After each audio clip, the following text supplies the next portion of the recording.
Корона кризата го погоди и струмичкото земјоделско производство. Ниски откупни цени, слаб извоз. Вака помина цела производствена сезона од првите пролетни реколти. Ова беа вообичаените проблеми кои што во услови на пандемија достигнаа драстични размери. На нивите во Струмичко се уште трае бербата на феферони. Семејството Трајанови од Сарај работи, но без мерак. Сејке се, зелката ујде без пари. Френката и она без пари, ка врваше, утеднач падна и нестана. Краставицата исто и оште е на таа цена, на 5 динара. Е сега с пиперо не знаме как ке и шо ке. Куртовата. Не знам, тешка е работата вашата. Тешка е, тешко е това тука. Това да те мезер да береш ви до танаја ден сато на нивата, а шо ке береш, нема ни 200 кил. Не им е лесно ниту на трговците со зеленчук кои што ката ден се на пазарот на големо во Струмичко. Не ги напушта оптимизмот, но нема многу радост во бесполезното чекање купци.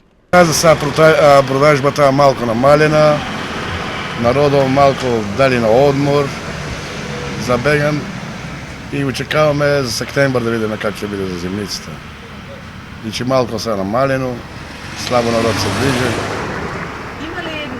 Разлика поради пандемијата, како сеќате за разлика од другите години? Помалку ли се купува? Как е ситуација? Да, види, наистина помалку народов, нема го народов. И така некој избегнава. Мислам за другите години народот беше понапно, повеќе народ имаше, после движеше. И така сега малку народов намален и избегава секој. Вие како се заштитувате од короната? Се плашате ли од луѓе што доаѓаат трговци? Види, да, дори сите се бранеме, штитаме се сите не се рако това нешто.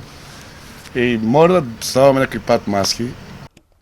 Ресорното министерство воведе мерка за поддршка на откупот на зелката со 3 денари по продаден килограм на почетокот на пролетната берба. Но земјоделците сметаат дека ќе биде потребна силна поддршка и стимулација за да се одржи производството и следната година.